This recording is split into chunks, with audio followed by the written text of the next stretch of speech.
Hey everybody, this is Alan. I am sitting in front of a Mac Studio. This one is the M2 Ultra, and I am astonishingly unqualified to do what I'm getting ready to do.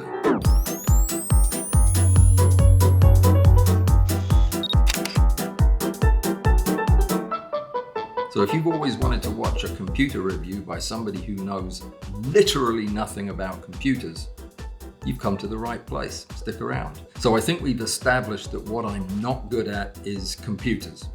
What I am okay at is macro photography.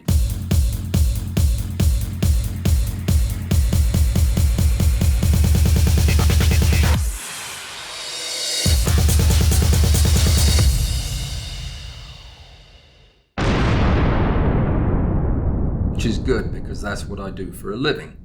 And I use a computer all day, every day. There are three programs that I have used for focus stacking. Photoshop when I started out, Helicon for a short while, and then Xerine Stacker for the last however many years. And they're all fairly data hungry, and they crunch through a lot of numbers to come up with the images that we see. So you definitely need a fast and powerful computer to do that. A computer with a lot of cores in the CPU is what they tell me. I have no reason to think they're lying, so there you go. This computer has 24 cores in the CPU. The CPU on my M1 Mac had 8, 4 of which I think were not really cores at all because they said they were efficiency cores, not speed cores. Couldn't tell the difference. This has a GPU that has like 72, if that sounds like a real number, 72 cores or 74. It's ridiculous. What would you need 74 cores for? They should have just built a bigger GPU, if you ask me. What else does it have? It's got an 8 terabyte SSD. That's a hard drive. Then the SSD means it's a fast one because it's solid state. Do you know what that means? Me neither. I thought the hard drives were all solid state. I haven't ever seen a liquid one, have you? Didn't think so. This one has got, it's got a neural network in it, like a brain. And it has 36 or 32 or 29. It has plenty of cores as well. So there's a lot of cores in this thing, a lot of memory. Guess how much memory I've got? My first computer had 2 megabytes of memory. My second computer had about the same because my first computer broke right away. How much do you think this one's got? Have a guess. Seriously, 192 gigabytes, not megabytes, gigabytes. That's a lot. That's a lot of memory. That's, I can't do the mathematics in my head, but it's about 8 times as much memory as my MacBook. And that MacBook had all the memory you could fit in it. So there are 4 general tasks that I need a good computer for to work my job. The first is I need a computer that can handle cataloging and keeping track of hundreds of thousands of pictures. I use Lightroom for that, and that's what I spend half the time doing is getting my pictures organized in Lightroom. The second task is focus stacking. That's taking the sharp parts from as many photographs as I've taken and marrying them together into one final image. Sometimes that can be 500 or 1,000 images boiled down into one in-focus image. And I need a good computer to do that, especially seeing as I have a bad habit of running multiple copies of Xerine Stacker at the same time on the same computer to stack several different images at once. I shouldn't do that, but I do.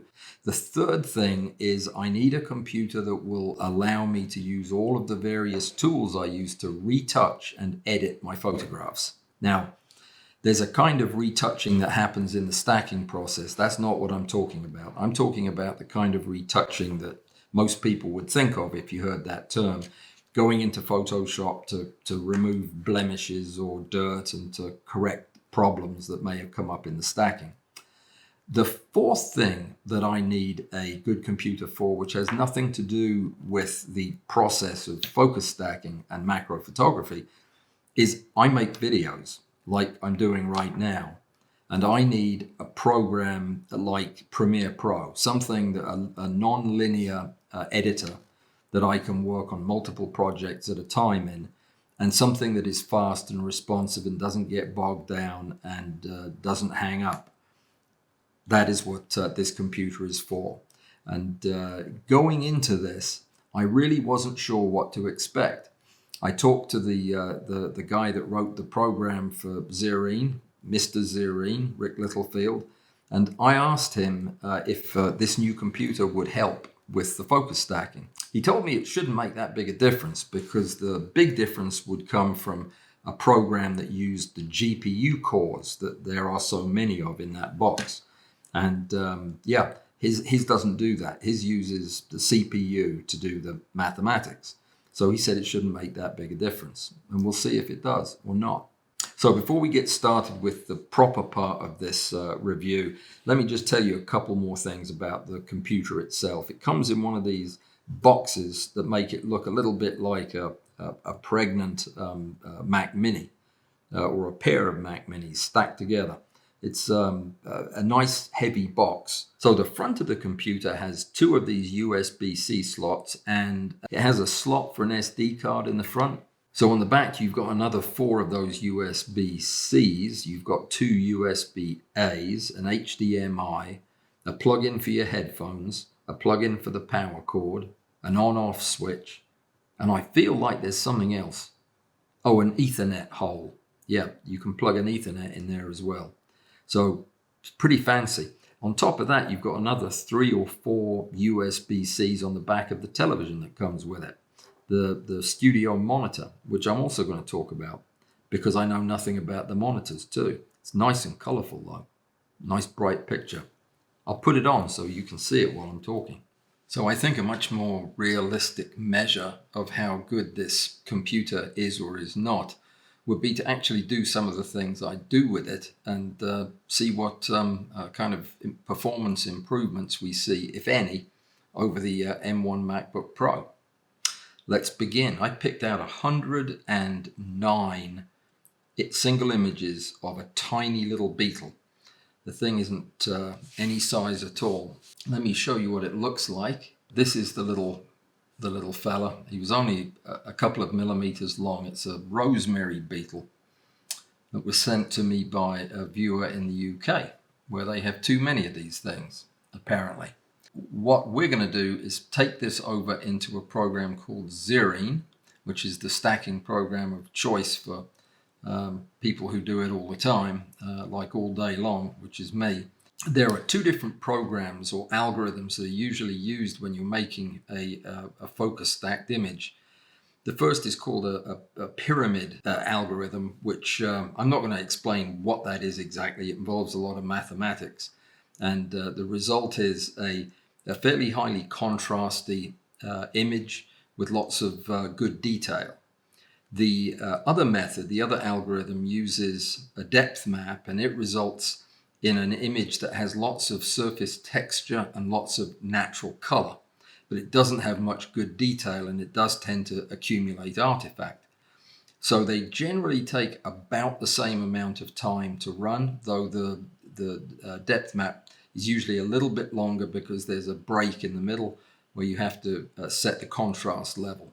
So what I'm going to do is run it with both algorithms all the way through, and I'm going to time everything. The transfer over to Zerine, the stacking from both algorithms, and then the transfer back into Lightroom. Now, I've already done that on the M1, and the times were about average, I would say, for 109 pictures. It was, let me see, a total of 15 minutes and 40 seconds to do the whole stack. That's to transfer the files into Zerine was 88 seconds. And then to do the pyramid was 4 minutes and 30 seconds. The depth map is done in two parts. The before the contrast and after, and that came out at 5 minutes and 10 seconds and 4 minutes and 32 seconds. So it was 9 minutes and 40 seconds for that. So 15 minutes and 40 seconds was how long this computer took to do the whole thing. And that's not bad for 109 images, and it did a great job. The results were very nice. I'll show them to you in a minute. Now we're going to do exactly the same thing with the M2 computer. Let's begin by exporting them to Xerine. Alrighty, the progress bar is halfway, and that's it. They're all in. 15 seconds, not bad. 15 seconds over 88 seconds on the M1. Okay, so let's see how long it takes to stack them. We'll do the same thing. We'll reset the clock. We'll start by stacking them in PMax. I'll hit stack and start at the same time. And we're off and running. And you can see how fast that bar is going down the screen. We're 10 seconds in. And now you can really see the image start to form on the right. Xerine is not known as the fastest stacker in the business. Helicon probably gets that award. But those of us who do this for a living generally find that the quality of the images and the accuracy of the 3D especially is very much enhanced in Xerine, and it's worth the extra time it sometimes takes. But these new computers are making that an argument of historical interest, I think. We are halfway there, and 1 minute in, 1 minute and 7 seconds in. Let me tell you about some of the secondary tasks that I use this computer for. Fortunately, I have not let the computer be infested by email yet, so that's not a problem. But I do use CAD and CAM programs like Fusion 360.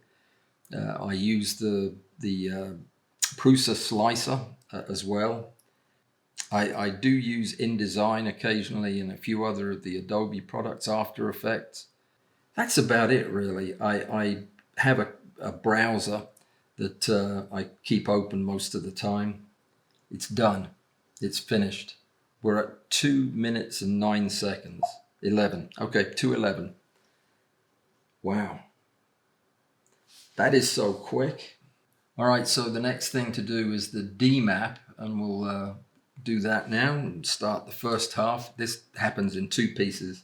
After this, there isn't really any specific measurement that I can use to judge the retouching, the editing part of this. When the editing program is working properly, it doesn't matter which computer I'm on. You really can't tell much of a difference between the two. They're both very responsive, and there are a few tasks using a couple of the tools that will sometimes inject a little bit of a weight into the process. The healing brush tool is one example. Sometimes if your computer's busy doing a backup or something and you're using that healing brush tool, you'll paint on your thing that you want to remove and it'll just sit there for 10 seconds. Very frustrating. Okay, the first half was 1 minute and 31 seconds. I'll set the contrast threshold and then hit go again. If I use tools like Liquify and some of the AI tools, that might be different, but I don't use them, so it didn't strike me as a very realistic test to measure them. I think we're almost finished. 3 or 4 more slides to go, and it looks like we're going to come in under 3 minutes, which is impressive. So, like I said earlier, 15 minutes and 40 seconds the first time around is not bad. Not bad at all. But, wow. It's 4 minutes and 31 seconds.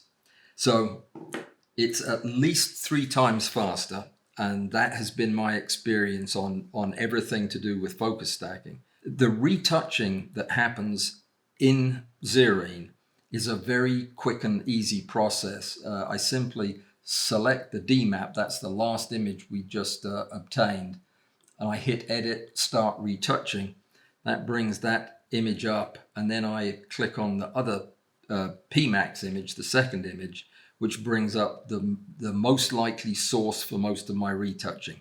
This is not a video about focus stacking in Xerene, so I'm not going to go into any details, just to say that I've got everything set up already to do that, and that then I'll do this as fast as I can, and you can see just how it really only takes a few minutes. I go around the periphery, clean up any artifact, and then I clean up any artifact in areas of transitional contrast inside the subject.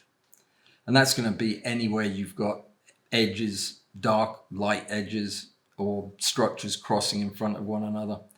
And I'll just paint over them, and it will remove that artifact. You can spend hours going over this one little fragment at a time. You don't need to. You can do it like this. You're going to take this to Photoshop to clean up any stuff that remains. So in my opinion, you just knock it out as quick as you can, and then do the fine tuning when you get to Photoshop. This isn't even going to need any Photoshop. It's all the artifact is coming off. That, by the way, is because I set the contrast threshold in the right place. If I had set it wrongly, there may be a lot more artifact to get rid of. You'll see some of it I'm going over more than once because it's particularly dense, and this is it. Just cover each area of transition where you have light and dark against one another, and before you know it, you'll be done. And this gets rid of just about all the artifact.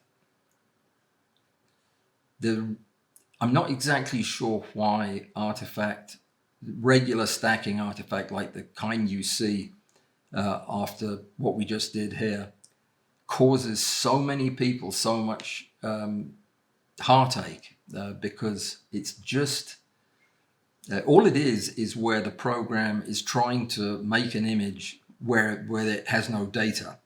It's estimating where things would be and leaving behind a trace of random spots. And this is just cleaning them up because we're retouching from a stack that doesn't create that kind of noise. So there we are. That's it. That's all I would do here, and anything else that needed to be done, I would finish up over in Photoshop. So that's all the retouching that's needed. And honestly, this would not have gone any slower on the M1. It would have been just as fast. So when I'm finished, I go to Edit, Commit Retouching. That takes a fraction of a second, and then Save Output Image. I tell it where to save it, and it'll save it where it started its journey, and then it'll say OK when it's done. So that is very, very fast. Then I'll close the program down, and we're done. And that was just a little over 5 minutes to do a 109 image stack, and you saw the whole thing, every single click of it. Now, when we get back to Lightroom, we have to sync up the images in Lightroom because we removed some and then placed some back. So we have to synchronize that. The way you do it is go to Library, make sure you're clicked on the right folder, and hit Synchronize Folder. It says that there is only one photograph to synchronize, and that's the output that we just did. So that shows up here in Lightroom. Before we went to Lightroom, I didn't touch the exposure, I didn't touch the color, I didn't do anything, but we can do that now. Now, if you were going to denoise it, I would do that before you go to Lightroom, because you can't do it afterwards because the file is now a TIFF and you can't denoise TIFFs. So the exposure looks fine. I might drop it back just a hair, add a little contrast, drop the highlights a little bit and boost the shadows. Brighten up the whites and brighten up the blacks. They're a bit on the black side.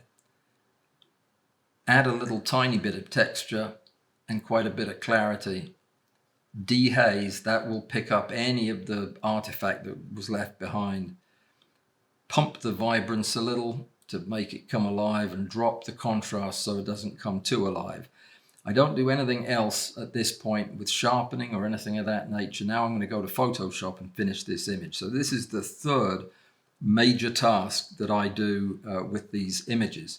So we go over to Photoshop by right-clicking on the image in the thumbnail strip, edit in, can't see it, edit in Photoshop. I use the beta, and we tell it to send a copy with Lightroom adjustments in Photoshop. I'm going to make a copy, and I'm going to work on the copy. Now, you probably need to have a separate layer for any adjustments that you're doing so that you can go back on your work if you need to.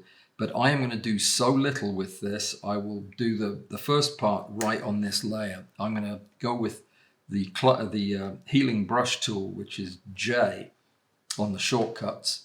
And that just is a little brush that paints away blemishes. You just paint it over the dirt and it goes away. Now, if you have an older M1 and do this, you're used to this sometimes taking 10 seconds of thinking about it before it goes away. It gives you a progress bar and just twiddles its thumbs. But it's pretty much instantaneous here. You just press the button and it's gone. It's good at hairs too, or long structures. There's a hair here, like that. It'll get the whole thing. There you go. So you can do clusters of dirt, and so on. I'm not going to have you sit here and watch me do that. The other tool that I use a lot is the clone stamp tool, which is S is the shortcut for that. By pressing the Option key, it lets me pick up something with the end of the pointer, and then I can paint that something in on somewhere else on the image. In this case, I'm picking up background from a nice clean bit of background, and I'm moving the clean background in tight on the legs because there was a bit of artifact left behind. So I'm putting darker background from outside of this area, outside of the halo, to get rid of the halo. It's picky work, and but fortunately that did such a good job that it didn't leave very much. There's some around these legs here, but I mean it really is the work of just a few seconds. Here's a pet peeve. I do not like the surface of this trackpad. I love the idea of the trackpad, but it is either too sticky or too slippery. I can't tell, but my finger is unpredictable in how fast it slides, and it's driving me nuts because I do all my editing with my fingertip, everything. So when I'm in Photoshop, I mean, I'm doing some very fine edits just with the tip of my finger, and if you don't know how hard to push that finger to get it to slide, you end up making all kinds of mess ups. I am not completely crazy about the keyboard. I love the idea and I love the number pad on it. That's all cool, but for some reason, I'm not a good typer, for one thing. And I can't keep my fingers on the right keys with this. I don't know if they're too small or it's probably just me being too bad. I've never heard anybody actually say there's anything wrong with the keyboard, but I prefer the keyboard on the MacBook Pro. And again, that is almost certainly just because I'm more familiar with it and know how to hit the wrong key a little less often. There's one other thing that I'm going to do with this image, and you might not agree with this, but hey, you don't have to do it. So there you go, no problem. I'm going to though, and that is this poor thing's antenna fell off. I don't know when. I'm pretty sure I didn't knock it off, but the right antenna is gone.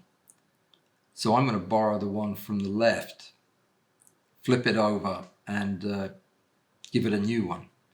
And this is a compassionate act. This isn't cheating. How would you like it if your antenna fell off? I don't know what's going on down here, but that looks terrible. You know what I might do in a situation like that? If this was just for my pleasure, I would borrow some hair from the ankle there and cover up whatever's going on with his foot. He's probably got athlete's foot of some kind. Just put some hair on it like that.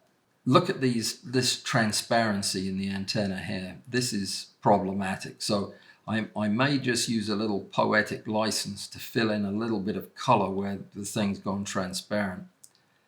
Transparency is a Pmax thing usually, but there we go. So this other antenna has fallen off right at the first hairy segment. So it's important that you don't change the number of antenna segments. It's actually important that you not simply make up new antennas or antennae, but you know, sometimes you just got to do what you got to do. So I'm going to change the angle from one side to the other. This button flips the horizontal axis. Then I will put my clone stamp on the first segment that's hairy, and I'm going to replace this hairy segment, and I just start painting in the antenna, knowing that it's going in the opposite direction. So I just go out where I think it's going to go, and there it is. So I'll go out to the end and then I'll come back. And because I'm devious, I'll make some changes to this antenna so it doesn't look like a mirror image of the other one. I could change the angle a little bit, but that won't fool anybody. It's that sprig of hairs at the end are a dead giveaway. So first of all, I'll get the whole thing in, and then I'll go make some changes. You know I would never do this in a real photograph. I mean, this is just a demonstration and having some fun. I don't like that transition down there at all. I don't know if that's artifact or what, but it doesn't look good. Okay, there's a hair right there. There, that's better.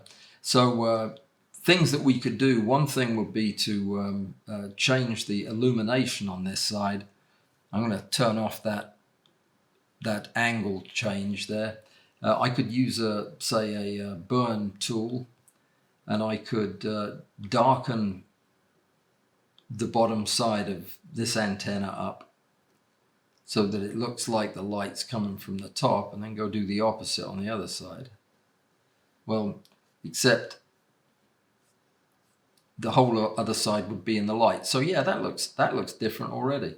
But that cluster of 3 hairs is a dead giveaway. So I'll tell you what, we'll just give them a haircut there at the end. That should be easy enough to do. We'll just clone stamp one of the middle hairs away like that. And then we'll put a bit more hair bulging out there. Make it rounder. You'd never know. And that's it. So we've talked about organizing my photographs, and there is a slight advantage, I think, to the bigger computer in terms of the speed of moving files around. But that's probably more related to the fact that this one isn't gummed up with a lot of excess data like the other one is. The second is the stacking. And there is no doubt in my mind that this is a dramatic improvement, a 3 times speed up over what I can do on the M1. From the standpoint of retouching and editing, I think there's a minimal advantage time-wise, but there is a big confidence advantage. I know that this is going to work. I know that the tools are going to work. I have a bit of a problem with the interface, but that's just going to take some getting used to. Now, the biggest advantage, in my opinion, of all is when I come to edit video, because this is a very computer intensive process. Well, I guess they're all computer intensive, aren't they? You couldn't do them without a computer. But in this case, the quality of your computer and the condition of your computer is everything in how Premiere Pro works. Trust me, I have used Premiere Pro with a 10-year-old MacBook that didn't have enough memory to keep track of the time, and managed to edit some long videos on that. So I have used the worst and the best when it comes to editing video. And I am impressed with the improvement in performance with this computer. First of all, it imports the media so fast that it's instantaneous. This project actually is this video that I shot yesterday, but I didn't like it. So this is the edit from yesterday's video that I'll be throwing away, but I'm using it as an example. This is the project, this is the media that I'm using, this is the timeline over here, and this will be the program when we play it. So what I will do is go to the media browser to go find some kind of a file. Let's pick at random, let's pick a picture of something. Not me, something other than me. There you go, there's a bug, a flying bug, and oh, that's my homemade rear bellows focus machine. So there, we'll import these to a TIFF and a JPEG, import them into Premiere Pro, bam, there they are, in a heartbeat. So once they're there, I don't know if you've never used a non-linear editing program like Premiere Pro. It's complicated, and there are a lot of moving parts, and it's almost like painting a picture more than doing something technical. You've got to move bits around to make the thing flow like a video, and it just takes a lot of accurate, quick moves that the computer has to be able to keep up with. If the computer cannot keep up with the moves you're making in your edit, you get behind, or the computer gets behind you, and it's impossible to keep editing when the computer is spinning a beach ball at you, trying to decide whether or not it's going to move the last segment that you just moved 10 minutes ago. So the short way of saying this is you really have to have a program that is immediately responsive. When you make a cut, or you drop a segment or move a piece of music, it's instantaneous and it's ready for you to keep going, because there are many steps to be done. So in this case, what I did was the usual. I start a lot of my videos the same way, usually with some kind of pithy remark at the beginning, followed by that music stinger, and then straight into the video. So that's what I did in this case, and the video itself will come up in this window. Hey everybody, this is Alan, and I'm here today with an Apple Mac Studio M2 Ultra, and I am an expert in these computers, as you would imagine. And the music. Do you want to hear the funny bit? It's not really that funny, but in much the same way that my trip to Boston back in February made me an expert in air traffic control, landing jet aeroplanes, and all the other things that I didn't learn. So in just that 32 seconds, there's a tremendous amount of work that goes into editing that to where it looks like it's supposed to be one piece of video. And this computer is capable of doing that and 100 times more.